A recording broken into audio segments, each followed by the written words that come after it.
ہمارا ملک ان دنوں 72ویں یوم جمہوریہ کے جشن کی تیاریوں میں لگا ہوا ہے۔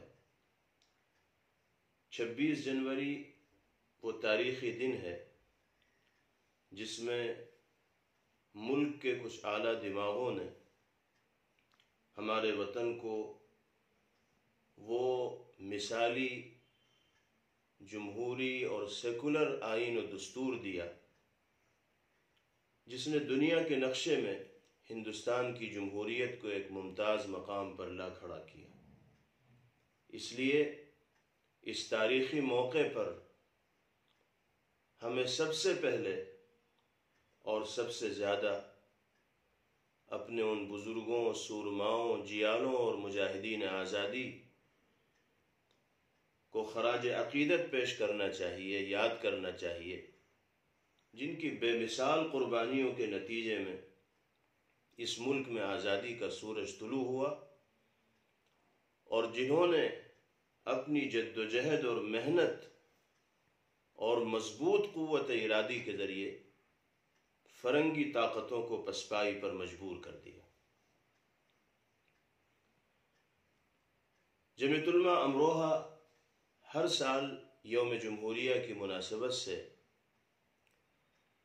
شہر کے ٹاؤن ہال کے مرکزی میدان میں ایک بڑا پروگرام منعقد کیا کرتی تھی، مگر اس سال کووڈ-19 کے باعث جن احتیاطی تدابیر پر عمل کیا جا رہا ہے اس کے سبب سے اس بڑے پروگرام کو منسوخ کر دیا گیا۔ لیکن بہرحال اس تاریخی دن اور تاریخی موقع کی مناسبت سے ہم اپنے ان بزرگوں کی قربانیوں کو یاد کرنا بھولیں گے نہیں، فراموش نہیں کریں گے۔ بلا شبہ ہمارے ملک کے آئین و دستور پر اگر عمل کیا جائے اور اسی کی روشنی میں ملک کے نظام حکومت کو چلایا جائے تو اس ملک میں بسنے والے ہر باشندے کو عزت کے ساتھ جینے کا موقع بھی ملے گا اور بنیادی حقوق کو بھی آسانی کے ساتھ حاصل کرنے کا موقع ملے گا۔ لیکن افسوس کے ساتھ یہ کہنا پڑتا ہے کہ ہر دور میں اقتدار کی دہلیز تک پہنچنے والی طاقتوں نے ملک کے آئین و دستور کی روشنی میں نظام حکومت کو چلانے میں غفلت کا مظاہرہ کیا ہے اور خاص طور پر موجودہ حکومت نے تو آئین ہند کی جڑوں کو کھوکھلا کرنے والے کام کیے ہیں، جس کے نتیجے میں ہمارا ملک اس وقت تاریخ کے نازک ترین دور سے گزر رہا ہے۔ یوم جمہوریہ کے موقع پر جشن مناتے وقت ہمیں ایک بار یہ بھی سوچنا چاہیے کہ کیا ہم اسی بھارت میں جی رہے ہیں جس کا خواب ہمارے بزرگوں نے دیکھا تھا؟ کیا یہاں ہندو، مسلم، سکھ، عیسائی اور مختلف مذاہب اور دھرم سے تعلق رکھنے والے لوگ اسی میل، محبت اور پیار کے ساتھ آج بھی زندگی گزار رہے ہیں جو ہمارے بھارت کی شان، ہمارے بھارت کی شناخت اور پہچان ہوا کرتی تھی؟ اگر ایسا نہیں ہے تو ہمیں سوچنا ہوگا کہ وہ کون سی طاقتیں ہیں جنہوں نے ملک کے ماحول کو منافرت کے زہر سے بھر دیا ہے۔ حکومتوں کا وہ کیسا رویہ ہے اور کیسا کردار ہے جس کے نتیجے میں آئین ہند کی جڑیں کھوکھلی ہو رہی ہیں۔ اس تاریخی موقع پر ہمیں ان طاقتوں کو جانچنا بھی ہوگا، سمجھنا بھی ہوگا، پہچاننا بھی ہوگا اور ان کے خلاف اسی قومی اتحاد کے ساتھ مورچہ سنبھالنا ہوگا اور میدان عمل میں آنا ہوگا جس قومی اتحاد کے ساتھ ماضی میں گزرے ہوئے زمانے میں ہم نے فرنگیوں سے لوہا لیا تھا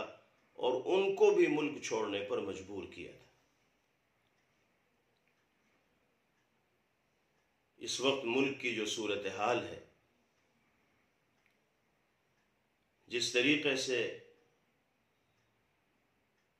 اکثریت کے زوم میں آ کر مرکزی حکومت کی جانب سے مختلف قوانین پاس کیے جا رہے ہیں اور کسی خاص کمیونٹی کو نشانہ بنانے کی کوشش کی جا رہی ہے، اور حکومت نے اپنے اقدامات سے ملک میں بسنے والے لوگوں کو اضطراب اور بے چینی کے اندر مبتلا کیا ہوا ہے۔ مشرق سے لے کر مغرب تک، شمال سے لے کر جنوب تک ملک میں بسنے والے لوگ اور خاص طور پر اقلیت، غریب عوام اور کسان پریشانی جھیل رہے ہیں، احتجاجات ہو رہے ہیں۔ ایسی صورتحال میں ہم یہ سمجھتے ہیں کہ یوم جمہوریہ کے موقع پر جشن منانے سے زیادہ اہمیت اس بات کی ہے کہ ہم ملک کے سیکولر آئین کو، اس کی جمہوریت کو، اس کی شناخت کو، اس کی پہچان کو بچانے کے لیے ہر ممکن کوشش کریں۔ ٹھیک ہے، حکومتوں کی ذمہ داری ملک کے جمہوری اقدار کی حفاظت ہوا کرتی ہے، لیکن عوام کی بھی ذمہ داری یہی ہے۔ اگر حکومتیں اپنی ذمہ داری کی ادائیگی سے غافل ہوں گی تو ملک کے جمہوری اقدار کو باقی رکھنے کے لیے عوام کو میدان عمل میں آنا ہوگا، اس لیے کہ ملک کی سالمیت، یکجہتی اور اس کی شناخت و پہچان یہ ہم سب کا قومی ورثہ اور اثاثہ ہے، اور اس کا تحفظ کرنا ہم سب کی مشترکہ ذمہ داری ہے۔ اس لیے ہم تمام ہندوستانیوں سے یوم جمہوریہ کے اس موقع پر یہ اپیل کرتے ہیں کہ وہ ملک کی شناخت و پہچان، یکجہتی، آئین اور جمہوریت کو باقی رکھنے کے لیے اپنا کردار پیش کریں، قومی اتحاد کا مظاہرہ کریں، حکومت کو اس بات پر آمادہ کریں کہ وہ ملک میں بسنے والے لوگوں کو ان کے بنیادی حقوق دینے والی ہو اور ان کو بے چینی سے اور پریشانی کے ماحول سے نکالنے والی ہو۔ کیا ہندوستان جیسے جمہوری ملک کے ماتھے پر اس چیز کو کلنک نہیں کہا جائے گا کہ پچھلے سال انہی دنوں میں 26 جنوری 2020 کے موقع پر سارے ملک میں شہریت ترمیمی قانون کے خلاف احتجاجات ہو رہے تھے؟ اس کے بعد کورونا کی وجہ سے لاک ڈاؤن ہو گیا، جس کی وجہ سے ان احتجاجات میں جو گرمی تھی وہ ٹھنڈی پڑ گئی۔ لیکن اب وہی زمانہ ہے، 26 جنوری آنے والی ہے، اور اس وقت کی جو صورتحال ہے، ملک کا کسان سڑکوں کے اوپر ہے۔ اتنی بڑی تعداد میں دارالحکومت دہلی کو چاروں طرف سے کسانوں نے گھیرا ہوا ہے کہ ہندوستان کی تاریخ میں اس طرح کے احتجاجات کی پہلے کبھی کوئی مثال نہیں ملتی۔ لیکن حکومت 2 مہینے سے زیادہ سخت ٹھنڈک میں احتجاج کرنے والے ان کسانوں کی آواز کو دبانے کی کوشش کر رہی ہے، جس میں جوان بھی ہیں، بوڑھے بھی ہیں، عورتیں بھی ہیں، بچے بھی ہیں، اور اپنے موقف سے ٹس سے مس ہونے کو تیار نہیں۔ جو ہٹلر شاہی فرمان یہ فیصلہ صادر کر دیا گیا ہے، اسے واپس لینے کو آج تک حکومت تیار نہیں ہو رہی ہے۔ لیکن حکومت کو، حکومتی اہلکاروں کو یہ سمجھنا چاہیے کہ عوامی طاقت کے سامنے بڑے سے بڑے تاناشاہ کو بھی گھٹنے ٹیکنے پر مجبور ہونا پڑا ہے۔ جب عوام اجتماعیت کے ساتھ کوئی فیصلہ کرنے پر آمادہ ہو جاتے ہیں